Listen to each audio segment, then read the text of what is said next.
സ്വർഗസ്ഥനായ പിതാവേ, അവിടുത്തെ രാജ്യം വരേണമേ.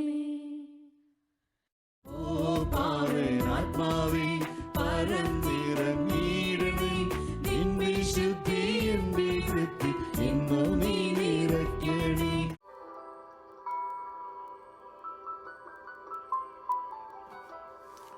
മനുഷ്യൻ ദൈവത്തിൻ്റെ വചനം ലംഘിച്ചപ്പോൾ അത് പാപമായി തീർന്നു. ആദ്യത്തെ പാപം.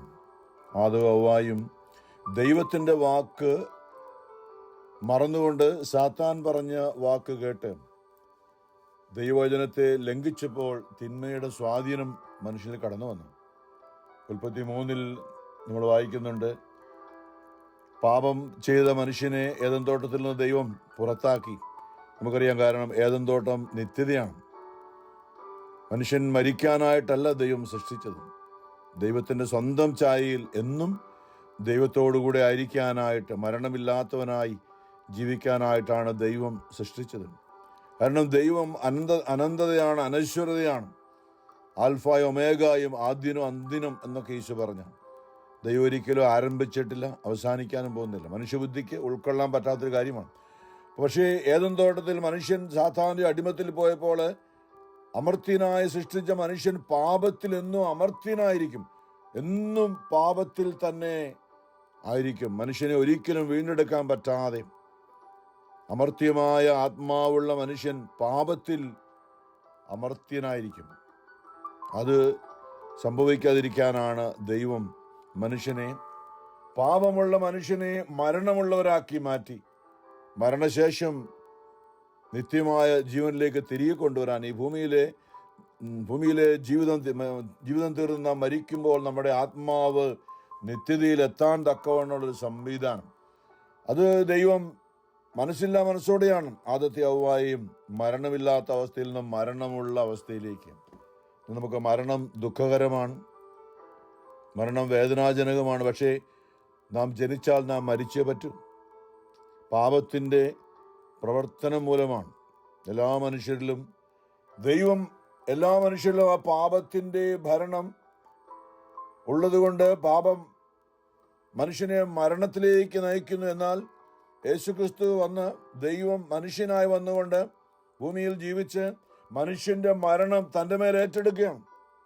മനുഷ്യന്റെ പാപവും മനുഷ്യന്റെ പാപത്തിന്റെ ശിക്ഷയും മരണവും ഏറ്റെടുത്തുകൊണ്ട് അതിലൂടെ യേശു കടന്നുപോയി.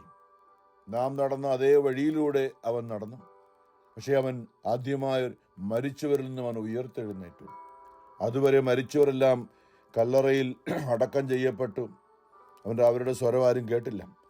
പക്ഷേ കല്ലറകളിലുള്ളവർ ദൈവത്തിൻ്റെ സ്വരം ശ്രവിക്കുന്ന സമയം വരുന്നു, അഥവാ വന്നു കഴിഞ്ഞു എന്ന് ഈശോ യോഹന്നാന്റെ സുവിശേഷത്തിൽ പറഞ്ഞപ്പോൾ, യേശു മരിച്ചടക്കപ്പെട്ട് പാതാളങ്ങളിൽ ഇറങ്ങിയപ്പോൾ കല്ലറകളിലുള്ളവർ അവന്റെ സ്വരം ശ്രവിച്ചു. കല്ലറകളിലുള്ളവരെ അവിടുന്ന് പുറത്തു കൊണ്ടുവന്നു. അവൻ മരിച്ചടക്കപ്പെട്ട് പാതാളത്തിൽ ഇറങ്ങി മരിച്ചവരുടെ ഇടയിൽ നിന്നും 3-ാം നാൾ ഉയർത്തു എന്ന് നാം പറയുമ്പോൾ, സങ്കീർത്തനം 68 നാം വായിക്കുന്നുണ്ട്, അവൻ ആരോഹണം ചെയ്തപ്പോൾ അസംഖ്യം തടവുകാരെയും കൂടെ കൂട്ടിക്കണ്ടു. ഒറ്റയ്ക്കല്ല യേശു ആരോഹണം ചെയ്തത്. അവിടെ പത്രോസ്ലീഹ പറയുന്നത് 1 പത്രോസ് 3:18 അവന് മരിച്ചടക്കപ്പെട്ട് പാതാളത്തിൽ ഇറങ്ങി അവിടെ ബന്ധനസ്ഥരായ ആത്മാക്കളോട് സുവിശേഷം പ്രസംഗിച്ചു. സങ്കീർത്തനം 68:18 പറയാണ്, അവിടുന്ന് ഉന്നതമായ ഗിരിയിലേക്ക് തടവുകാരെ നയിച്ചുകൊണ്ട് ആരോഹണം ചെയ്തു. കലഹിക്കുന്നവരിൽ നിന്ന് പോലെ അവിടുന്ന് കപ്പം സ്വീകരിച്ചു എന്ന് പറയുമ്പോൾ സാത്താനെ അവന്റെ അധീനതയിലാക്കി കൊണ്ടുവന്നു. കലഹിക്കുന്നവരും ദൈവത്തിന് വിരുദ്ധമായ പ്രവർത്തന അന്ധകാര ശക്തികളെ അവൻ പാദത്തിന്റെ കീഴിലാക്കി. കപ്പം സ്വീകരിക്കുക അല്ലെങ്കിൽ ടാക്സ് കൊടുക്കുക എന്ന് പറയുമ്പോൾ ഭരിക്കുന്നവർ, ഗവൺമെന്റ് ടാക്സ് ജനം കൊടുക്കുന്നത് പോലെ സാത്താൻ ദൈവ തിരുമുമ്പിൽ കീഴടങ്ങി. അതാണ് അപ്പൊ നമ്മൾ ഇന്ന് ചിന്തിക്കുന്നത്, പാപം മൂലം പുറത്താക്കപ്പെട്ട മനുഷ്യൻ പക്ഷേ പാപത്തിൻ്റെതായ യാതനകൾ അനുഭവിക്കേണ്ടി വന്നു. 33:16 അവിടുന്ന് സ്ത്രീയോട് പറഞ്ഞു, നിന്റെ ഗർഭാരിഷ്ടതകൾ ഞാൻ വർദ്ധിപ്പിക്കും, നീ വേദനയോടെ കുഞ്ഞുങ്ങളെ പ്രസവിക്കും. എങ്കിലും നിനക്ക് ഭർത്താവിൽ അഭിലാഷമുണ്ടായിരിക്കും, അവൻ നിന്നെ ഭരിക്കുകയും ചെയ്യും. ആദത്തോട് അവിടുന്ന് പറഞ്ഞു, തിന്നരുതെന്ന് ഞാൻ പറഞ്ഞ പഴം സ്ത്രീയുടെ വാക്ക് കേട്ട് നീ തിന്നതുകൊണ്ട് നീ മൂലം മണ്ണ് ശപിക്കപ്പെട്ടതായിരിക്കും. ആയുഷ്കാലം മുഴുവനും കഠിന അധ്വാനം കൊണ്ട് നീ അതിൽ നിന്ന് കാലയാപനം ചെയ്യും. അത് മുള്ളും മുൾച്ചെടികളും നിനക്കായി മുളപ്പിക്കും. വയലിലെ സസ്യങ്ങൾ നീ ഭക്ഷിക്കും. മണ്ണിൽ നിന്ന് എടുക്കപ്പെട്ട നീ മണ്ണിനോട് ചേരുന്നതുവരെ നെറ്റിയിലെ വിയർപ്പ് കൊണ്ട് ഭക്ഷണം സമ്പാദിക്കും. നീ പൊടിയാണ്, പൊടിയിലേക്ക് തന്നെ നീ മടങ്ങും.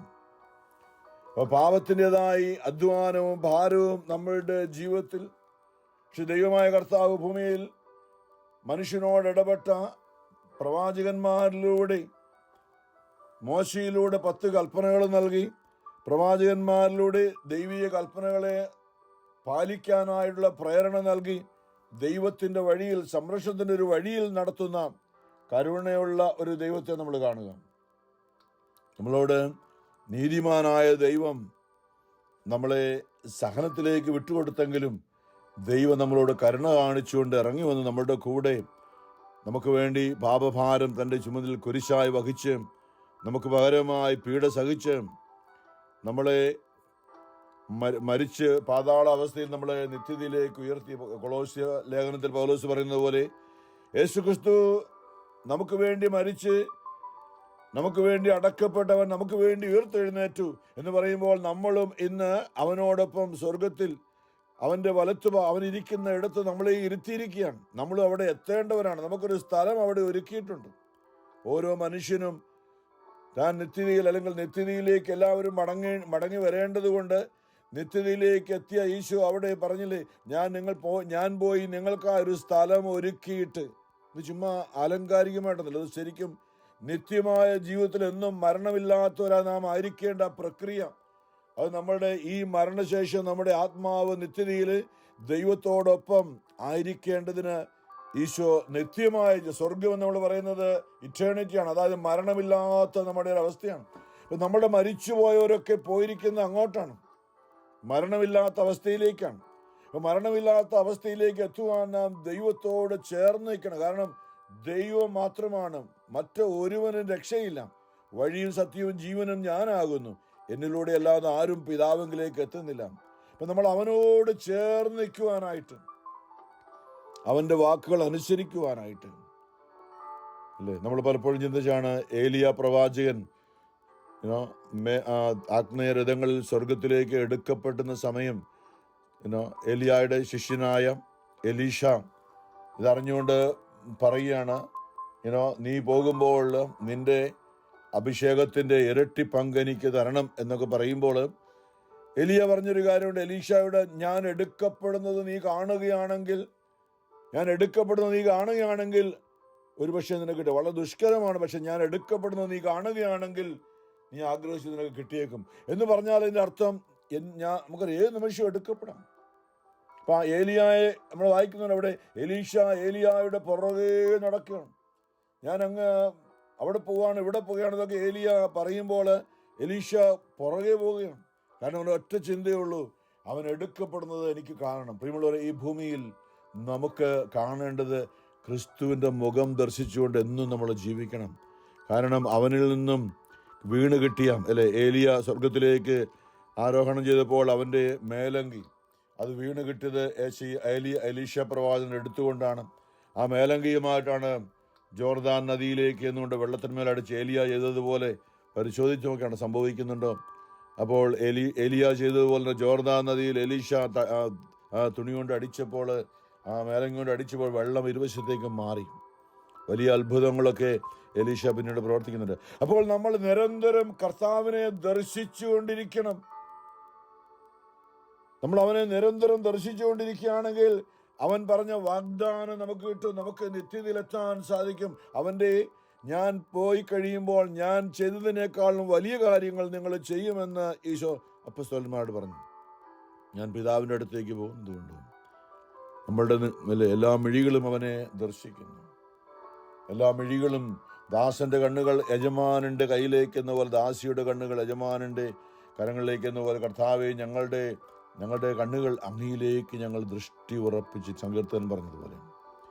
എന്ന് പറയുമ്പോൾ നമ്മൾ നിരന്തരം ദൈവവചനം പാലിക്കുകയാണെങ്കിൽ നമുക്ക് അവിടുന്ന് വാഗ്ദാനം ചെയ്ത് നമുക്ക് കിട്ടും.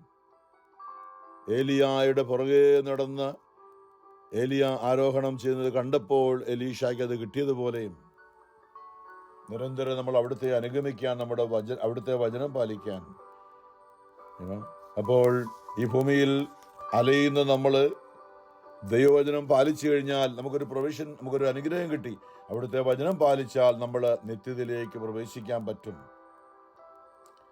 ഇന്ന് സങ്കീർത്തനം 143 ആഗോള സഭയിലെ പ്രതിവചന സങ്കീർത്തനം 4 മുതൽ. ഞാൻ വിഷാദഗ്രസ്തനായിരിക്കുന്നു, എൻ്റെ ഹൃദയം നടുങ്ങുന്നു. കഴിഞ്ഞ കാലങ്ങൾ ഞാൻ ഓർക്കുന്നു, അവിടുന്ന് ചെയ്ത എല്ലാ കാര്യങ്ങളെയും പറ്റി ഞാൻ ധ്യാനിക്കുന്നു. അവിടുത്തെ ശക്തമായ പ്രവൃത്തികളെക്കുറിച്ച് ഞാൻ ചിന്തിക്കുന്നു. ഞാൻ അങ്ങയുടെ നേർക്ക് കരങ്ങൾ വിരിക്കുന്നു. ഉണങ്ങി വരേണ്ട നിലം പോലെ എൻ്റെ ഹൃദയം അങ്ങേക്കായി ദാഹിക്കുന്നു. കർത്താവ്, എനിക്ക് വേഗം ഉത്തരം അരുളണം. ഇതാ എൻ്റെ പ്രാണൻ പോകുന്നു. എന്നിൽ നിന്ന് മുഖം മറയ്ക്കരുതേ. ഞാൻ അങ്ങേ എപ്പോഴും ദർശിച്ചുകൊണ്ടിരിക്കട്ടെ. എന്നിൽ നിന്ന് അങ്ങയുടെ മുഖം മറയ്ക്കരുതേ. മറച്ചാൽ ഞാൻ പാതാളത്തിൽ പതിക്കുന്നവനെ പോലെ ആകും എന്ന് പറയുമ്പോൾ, അങ്ങയെ ദർശിക്കുന്നില്ലെങ്കിൽ എനിക്ക് നിത്യതയിലേക്ക് പ്രവേശിക്കാൻ പറ്റില്ല. ഞാൻ പാതാളത്തിൽ, അന്ധകാരത്തിൽ, നിത്യതയിലേക്ക് അണ്ടുപോകുന്നവനെ പോലെയാകും. പ്രഭാതത്തിൽ ഞാൻ അങ്ങയുടെ കാരുണ്യത്തെ പറ്റി കേൾക്കട്ടെ. ഇന്ന് ചിക്കാഗോയിൽ നിന്ന് പ്രാർത്ഥന ആരംഭിച്ചപ്പോൾ നമ്മുടെ മേരി ജേക്കബ് ഓർപ്പിച്ച വചനം ഇതാണ്. സംഗീതം 143 അതാണ് ഇപ്പോൾ ഓർപ്പിച്ചത്. പ്രഭാതത്തിൽ ഞാൻ അങ്ങയുടെ കാരുണ്യത്തെ പറ്റി കേൾക്കട്ടെ. എന്നാൽ അങ്ങയിലാണ് ഞാൻ ആശ്രയിക്കുന്നത്. ഞാൻ നടക്കേണ്ട വഴി എന്നെ പഠിപ്പിക്കണമേ. അതെ, കർത്താവിൻ്റെ വചനത്തിൻ്റെ വഴി. സങ്കീർത്തനം 119 പറഞ്ഞത്, കർത്താവേ, എനിക്ക് ശത്രുക്കളുള്ളതിനാൽ എന്നെ നിരപ്പായ വഴിയിലൂടെ നടത്തണമേ എന്ന്. അതെ, അവിടുത്തെ വചനത്തിന്റെ വഴിയിലൂടെ എന്നെ നടത്തണമേ. ഞാൻ നടക്കേണ്ട വഴി എന്നെ പഠിപ്പിക്കണമേ. എന്നാൽ എൻ്റെ ആത്മാവിനെ അങ്ങയുടെ സന്നിധിയിലേക്കാണ് ഞാൻ ഉയർത്തുന്നത്. അങ്ങയുടെ നല്ല ആത്മാവ് എന്നെ നിരപ്പുള്ള വഴിയിലൂടെ നയിക്കട്ടെ. കർത്താവെ, അങ്ങയുടെ നാമത്തെ പ്രതി എൻ്റെ ജീവൻ പരിപാലിക്കണമേ. അത് നമ്മുടെ കൂട്ടായ്മയിൽ നിന്ന് ഓർപ്പിച്ച വചനമാണെങ്കിൽ ആഗോള സഭയിലെ സംഗീതം 102 കർത്താവെ 12 തൊട്ട്, കർത്താവെ, ഞാൻ അങ്ങ് എന്നേക്കും സിംഹാസനസ്ഥനാണ്. അങ്ങയുടെ നാമം തലമുറകളോളം നിലനിൽക്കുന്നു. അവിടുന്ന് എഴുന്നേറ്റ് സിയോനോട് കരുണ കാണിക്കും. അവളോട് കൃപ കാണിക്കേണ്ട കാലമാണിത്. നിശ്ചയിക്കപ്പെട്ട സമയം വന്നു ചേർന്നിരിക്കുന്നു. അതെ, കർത്താവിലാസ ജനതകളും രാജ്യങ്ങളും ഒരുമിച്ച് വന്ന് കർത്താവിനെ ആരാധിക്കുമ്പോൾ സിയോനിൽ കർത്താവിൻ്റെ നാമവും ജെറുസലേമിൽ അവിടുത്തെ സ്തുതിയും പ്രഘോഷിക്കപ്പെടാൻ വേണ്ടി തന്നെ. ഒന്നാമത്തെ വായനയിൽ ഇന്ന് യെശയ്യായുടെ പ്രവചനം 26:7 തൊട്ടാണ്. നീതിമാന്റെ മാർഗം നിരപ്പുള്ളതാണ്. ദൈവവചനം പാലിക്കുന്നവരുടെ വഴി നിരപ്പുള്ളതാണ്. അവിടുന്ന് അതിനെ മിനുസമുള്ളതാക്കുന്നു, എളുപ്പമുള്ള വഴിയാക്കുന്നു. വചനം പാലിക്കുമ്പോൾ കർത്താവെ, അങ്ങയുടെ വചനത്തിൻ്റെ പാതയിൽ, അങ്ങയുടെ നിയമത്തിൻ്റെ പാതയിൽ ഞങ്ങൾ അങ്ങയെ കാത്തിരിക്കുന്നു. അങ്ങയുടെ വചനം പാലിച്ചുകൊണ്ട് നിത്യതയിലേക്ക് പ്രവേശിക്കുവാൻ അങ്ങയുടെ വചനത്തിൻ്റെ വഴിയിലൂടെ അങ്ങയെ മുഖം ദർശിച്ചുകൊണ്ട് നിരന്തരം ഞങ്ങൾ നടക്കുന്നു. ഈശോ പറഞ്ഞില്ലേ, എൻ്റെ വചനം നിങ്ങൾ പാലിക്കുന്നെങ്കിൽ, എൻ്റെ വചനം നിങ്ങളിൽ നിലനിൽക്കും. യോഹന്നാൻ 15:7 എൻ്റെ വചനം നിങ്ങളിൽ നിലനിൽക്കുന്നെങ്കിൽ ഇഷ്ടമുള്ളത് ചോദിച്ചു കൊള്ളുക, നിങ്ങൾക്കത് ലഭിക്കും. എൻ്റെ വചനം പാലിക്കുന്നവനെ എൻ്റെ പിതാവ് സ്നേഹിക്കുന്നു. ഇപ്പോഴും നമ്മൾ ചിന്തിക്കുന്ന വചനമാണ് യോഹന്നാൻ 14:23. ദൈവവചനം ഈ ഭൂമിയിൽ നമ്മുടെ പാതയാണ്, അല്ലെ? മരണത്തിൻ്റെ കൂരിൽ നിറഞ്ഞ താഴ്വരയിലൂടെയാണ് ഞാൻ നടക്കുന്നതെങ്കിലും അവിടുന്ന് കൂടെ ഉള്ളതിനാൽ, അല്ലേ, അവിടുത്തെ വചനത്തിൽ ഞാൻ സഞ്ചരിക്കുന്നതിനാൽ, അല്ലേ, എനിക്ക് സമാധാനമുണ്ട്, സ്വസ്ഥതയുണ്ട്. അവിടുത്തെ ഭവനത്തിൽ ആയുഷ്കാലം മുഴുവനും ഞാൻ ജീവിക്കും. സങ്കീർത്തനം 23 പറഞ്ഞതുപോലെ അങ്ങയുടെ നിയമത്തിന്റെ പാതയിൽ ഞാൻ അങ്ങയെ കാത്തിരിക്കുന്നു. അതായത് അങ്ങയുടെ വചനം പാലിച്ചുകൊണ്ട് ഈ ഭൂമിയിൽ അങ്ങയെ ഞാൻ കാത്തിരിക്കുന്നു. അങ്ങയുടെ നാമവും അങ്ങയുടെ ഓർമ്മയുമാണ് ഞങ്ങളുടെ ഹൃദയ അഭിലാഷം. രാത്രിയിൽ എൻ്റെ ഹൃദയം അങ്ങേക്ക് വേണ്ടി ദാഹിക്കുന്നു.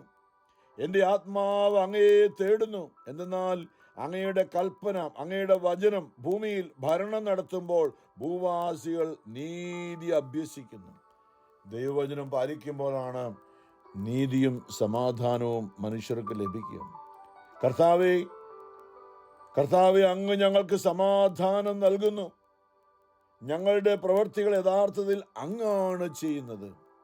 ദൈവത്തിൻ്റെ വചനം നാം പാലിക്കുമ്പോൾ ദൈവത്തിൻ്റെ ആത്മാവ് നമ്മിൽ വസിച്ചുകൊണ്ട് നമുക്ക് ചെയ്യാൻ പറ്റാത്ത കാര്യങ്ങൾ ദൈവം നമ്മിലൂടെ പ്രവർത്തിക്കുകയാണ്. നാം തിരുസഭയിലായിരിക്കുമ്പോൾ മാമോദീസായിലൂടെ നമുക്ക് പരിശുദ്ധാത്മാവിനെ നൽകി നിത്യതയുടെ വഴിയിലാണ്. എഫേസ്യസിൽ പൗലോസ് പറയുന്നില്ലേ, രക്ഷയുടെ ദിനത്തിനു വേണ്ടി, എഫേസ്യസ് 4:30 രക്ഷയുടെ ദിനത്തിനു വേണ്ടി നിങ്ങളെ മുദ്രിതമാക്കിയ ദൈവത്തിന്റെ പരിശുദ്ധാത്മാവിനെ നിങ്ങൾ വേദനിപ്പിക്കരുതേ. അങ്ങയുടെ നിയമത്തിന്റെ പാതയിൽ ഞാൻ നടക്കട്ടെ. അങ്ങയുടെ ആത്മാവ് ഞങ്ങളെ നയിക്കട്ടെ. അങ്ങയുടെ സമാധാനം, കർത്താവേ, അങ്ങ് ഞങ്ങൾക്ക് സമാധാനം നൽകുന്നു. ഞങ്ങളുടെ പ്രവൃത്തികൾ യഥാർത്ഥത്തിൽ അങ്ങാണല്ലോ ചെയ്യുന്നത്. ആത്മാവായി ഞങ്ങളിൽ വസിച്ചുകൊണ്ട് കർത്താവേ, കഷ്ടതകൾ വന്നപ്പോൾ ഞങ്ങൾ അങ്ങയെ അന്വേഷിച്ചു. അങ്ങയുടെ ശിക്ഷ തങ്ങളുടെ മേൽ പതിച്ചപ്പോൾ അവർ അങ്ങയോട് പ്രാർത്ഥിച്ചു.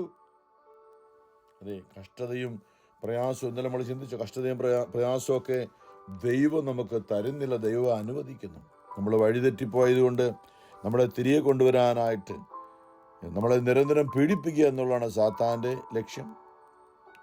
നമ്മളങ്ങനെ പീഡിപ്പിക്കപ്പെടുമ്പോൾ ആ പീഡകൾ ദൈവം നമുക്ക് അനുവദിക്കുന്നത് അതിലൂടെ നാം ദൈവത്തെ വിളിച്ചപേക്ഷിക്കും എന്നുള്ള ഒരൊറ്റ ചിന്ത കൊണ്ട് മാത്രമാണ്. നമ്മൾ രക്ഷപ്പെടാനായി, നിത്യത പ്രാപിക്കാനായിട്ടാണ് നമ്മളുടെ സഹനങ്ങളും രോഗങ്ങളും ബുദ്ധിമുട്ടുകളും കുടുംബ പ്രശ്നങ്ങളും ഒക്കെ ദൈവം അനുവദിക്കുന്നത്. നാം ഈ ഭൂമിയിൽ ദൈവത്തെ കണ്ടെത്തി നിത്യജീവനിലേക്ക് പ്രവേശിക്കുമെന്നുള്ള ആ വലിയ ആഗ്രഹം കൊണ്ടാണ്. കാരണം നമുക്ക് നിത്യതയിലേക്കുള്ള ജനനമാണ് ഈ ഭൂമിയിലെ നമ്മുടെ മരണം. ഏറിയാൽ 70, 80, 90, 100 ഒക്കെ ആയിരിക്കാം ഈ ഭൂമിയിലെ. പക്ഷേ ഒരിക്കലും അവസാനമില്ലാത്ത ഏദൻ തോട്ടത്തിൽ നമ്മളായിരുന്ന നിത്യതയാണ് വീണ്ടും നമുക്ക് മരണശേഷം നമ്മുടെ ആത്മാവിന് ലഭിക്കുന്നത്. നമ്മളത് ഓർക്കണം. അതെ, ആ ഒരു പ്രത്യാശയിലാണ് എന്നും ദൈവത്തോടൊപ്പം അവിടുത്തെ നിത്യമായ സന്തോഷത്തിലായിരിക്കാൻ വേണ്ടിയാണ്. അല്ലേ, ഇവിടുത്തെ വരാനിരിക്കുന്ന വലിയ ആ ഭാഗ്യത്തെ ഓർക്കുമ്പോൾ ഇവിടുത്തെ താൽക്കാലികമായ കഷ്ടതകൾ വളരെ നിസ്സാരം, ക്ഷണികമാണെന്ന് പൗലോസൊക്കെ ഓർപ്പിക്കുന്നത് പോലെ നമ്മളത് അറിയണം. അതുകൊണ്ട് ഈ ഭൂമിയിൽ നമ്മുടെ സഹനങ്ങളിലൂടെ നമ്മൾ നിയമത്തിൻ്റെ പാതയിൽ നടന്ന് നിത്യതയിലേക്കുള്ള പ്രവേശിക്കുവാനുള്ള പാതയിലാണ്. അതോർത്ത് നമ്മുടെ പ്രത്യാശ അതാണ് എപ്പോഴും. നമ്മുടെ ജീവിതം തീരുമ്പോൾ വിലാപങ്ങൾ 3 എന്ന് ചിക്കാഗോയിൽ മേരി ഓർപ്പിച്ചതുപോലെ, എൻ്റെ കഷ്ടതയുടെയും അലച്ചിലിൻ്റെയും ഓർമ്മ കൈപ്പേറിയ വിഷമാണ്. ഭൂമിയിലെ നമ്മുടെ ജീവിതം പാപത്തിൻ്റെ ഫലമായി നമുക്ക് വന്നിരിക്കുന്ന കഷ്ടതകളും അലച്ചിലും, എൻ്റെ കഷ്ടതയുടെയും അലച്ചിലിൻ്റെയും ഓർമ്മ കൈപ്പേറിയ വിഷമാണ്. അതിനെപ്പറ്റി നിരന്തരം ചിന്തിച്ച് എൻ്റെ മനം തകരുന്നു. എന്നാൽ ഞാൻ ഒരു കാര്യം ഓർമ്മിക്കുന്നു, അതെനിക്ക് പ്രത്യാശ നൽകുന്നു. കർത്താവിൻ്റെ സ്നേഹം ഒരിക്കലും അസ്തമിക്കുന്നില്ല, അവിടുത്തെ കാരുണ്യം അവസാനിക്കുന്നില്ല. ഓരോ പ്രഭാതത്തിലും അത് പുതിയതാണ്. ഓരോ പ്രഭാതവും പ്രഭാതത്തിൻ്റെ ഊഷ്മളത. ഈ പ്രഭാതത്തിൽ നമ്മൾ ദൈവത്തോടൊപ്പം ആയിരുന്നുകൊണ്ട് ദൈവത്തിൽ ആനന്ദിക്കുന്ന സമയം, പ്രഭാതത്തിൻ്റെ ആ ഊഷ്മളത. ഇന്നലെ വൈകുന്നേരം വരെ നമ്മൾ അധ്വാനിച്ച് ബുദ്ധിമുട്ടിയ പകലിൻ്റെ ചൂടും ക്ഷീണവും ഒക്കെയായി തളർന്നുറങ്ങിയ നമ്മൾ ഈ പ്രഭാതത്തിൽ ദൈവം നമ്മളെ ഉണർത്തി ഒരു പുതിയ ഊഷ്മളത നമുക്ക് തന്നു. രാത്രിയിൽ നാം അവിടുത്തെ കരങ്ങളിൽ ഉറങ്ങി നമ്മൾ പോലും അറിയാതെ മാതാവിൻ്റെ കരങ്ങളിൽ ഉറങ്ങുന്ന ഒരു ശിശുവിനെ പോലെയാണ് ഞാൻ ദൈവകരങ്ങളിൽ ഉറങ്ങുന്നു. നീതിമാൻ ദൈവകരങ്ങളിലാണ്. ഈ ഭൂമിയിൽ നാം ആയിരിക്കുന്ന ഓരോ നിമിഷവും ദൈവകരങ്ങളിലാണ്. ദൈവത്തിൻ്റെ ആത്മാവ് നമ്മളെ നയിക്കുന്നു. ഓരോ പ്രഭാതത്തിലും അത് പുതിയതാണ്. അവിടുത്തെ വിശ്വസ്തത ഉന്നതമാണ്. കർത്താവാണ് എൻ്റെ ഓഹരി, അവിടുന്നാണ് എൻ്റെ പ്രത്യാശ എന്ന് ഞാൻ പറയുന്നു. തന്നെ കാത്തിരിക്കുന്നവർക്കും തന്നെ തേടുന്നവർക്കും കർത്താവ് നല്ലവനാണ്. അപ്പം നമ്മളുടെ ഈ കഷ്ടതയിലൂടെ കടന്നു പോകുമ്പോൾ അവിടുത്തെ തേടുവാനായിട്ട്, അവിടുത്തെ അന്വേഷിക്കുവാനായിട്ട് ഇന്ന് ആഗോള സഭയിലെ സുവിശേഷത്തിൽ ഇതാണ് നമ്മളെ മത്തായി 11:28 മുതൽ അധ്വാനിക്കുന്നവരും ഭാരം വഹിക്കുന്നവരുമായ നിങ്ങളെല്ലാവരും എൻ്റെ അടുക്കൽ വരുവിൻ. പാപഭാരത്താൽ ബുദ്ധിമുട്ടി അല്ലേ? കൃഷി ചെയ്തിട്ടൊന്നും ഫലം കിട്ടുന്നില്ല. നമ്മുടെ അധ്വാനത്തിന് ഒരു പ്രതിഫലവുമില്ല.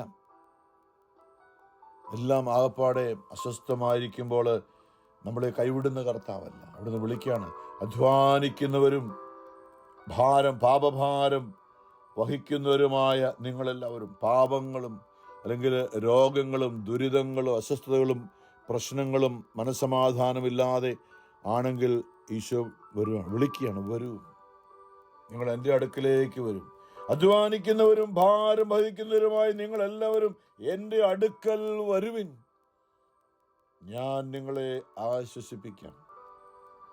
ഞാൻ ശാന്തശീലനും വിനീത ഹൃദയനും ആകയാൽ എൻ്റെ നുകം വഹിക്കുകയും എന്നിൽ നിന്ന് പഠിക്കുകയും ചെയ്യുവിൻ. അവിടുത്തെ നുകം എന്താ? അവിടുന്ന് പറയുന്ന വചനം അനുസരിക്കാനായിട്ട് വളരെ ബുദ്ധിമുട്ടുള്ള കാര്യമൊന്നുമല്ല. അതിനുള്ള കൃപ പരിശുദ്ധാത്മാവിലൂടെ നമുക്ക് സഹായകനായി, വചനം പാലിച്ചുകൊണ്ട് നിത്യത്തിലെത്താനായി ദൈവം തന്നെ സഹായകനായി പരിശുദ്ധാത്മാവായി നമ്മുടെ ആത്മാവിൽ വസിക്കുന്ന ആ സാന്നിധ്യം. എൻ്റെ നുകം വഹിക്കുകയും എന്നിൽ നിന്ന് പഠിക്കുകയും ചെയ്യുവിൻ, ഈശോ പറയാം. അപ്പോൾ നിങ്ങൾക്ക് ആശ്വാസം ലഭിക്കും. എന്തെന്നാൽ എൻ്റെ നുകം വഹിക്കാൻ എളുപ്പമുള്ളതും ചുമട് ഭാരം കുറഞ്ഞതുമാണ്. കാരണം അവൻ ഭൂമിയിലേക്ക് വന്ന് 2000 വർഷങ്ങൾക്ക് മുമ്പ് ഭൂമിയിലേക്ക് മനുഷ്യനായി വന്നുകൊണ്ട് ഞാനും നിങ്ങളും ഓരോ മനുഷ്യനും വഹിക്കേണ്ട പാപഭാരം, പാപത്തിന്റെ ശിക്ഷ അവൻ സ്വന്തം ചുമലിലത് വഹിച്ചു. അവന്റെ കുരിശിലെ സഹനം, അവൻ കുരിശുമായി പോയത്, അവന്റെ കഷ്ടാനുഭവങ്ങൾ മുഴുവനും നമ്മുടെ സഹനം, ഞാൻ പറയും, ഒരു 99 ഓരോ മനുഷ്യന്റെയും ജീവിതത്തിലെ സഹനത്തിന്റെ 99% അവൻ വഹിച്ചു. 1% മാത്രമേ നമ്മളോട് എടുക്കാൻ പറയും. നമുക്ക് എടുക്കാൻ പറ്റുന്നത് മാത്രം ഓർത്ത് നോക്കണം. അവിടുത്തെ കരുണയും സ്നേഹവുമാണ്. അത് നമ്മൾ ഓർക്കണം, നന്ദി പറയണം നിരന്തരം. എൻ്റെ ദൈവമേ, എൻ്റെ പാപഭാരം മുഴുവനും നീ നിന്റെ ചുമലിൽ വഹിച്ച്. എന്നിട്ട് അവിടുന്ന് പറയാണ്, എന്നെ അനുഗമിക്കാൻ ആഗ്രഹിക്കുന്നവർ, ലൂക്ക 9:23 ആരെങ്കിലും എന്നെ അനുഗമിക്കാൻ ആഗ്രഹിക്കുന്നുവെങ്കിൽ അവൻ തന്നെ പരിത്യജിച്ച് സ്വന്തം കുരിശും എടുത്തുകൊണ്ട്, എന്ന് പറയുമ്പോൾ നമുക്ക് എടുക്കാവുന്ന കുരിശേ ഉള്ളൂ. നമുക്ക് എടുക്കാവുന്ന കുരിശുള്ളൂ, കയ്യിൽ ഉയർത്തിപ്പിടിക്കാവുന്ന കുരിശേ ഉള്ളൂ. അനുവദിച്ചു, ബാക്കിയെല്ലാം അവിടുന്ന് എടുത്തു കഴിഞ്ഞ് നമുക്ക് വേണ്ടിയിട്ട്.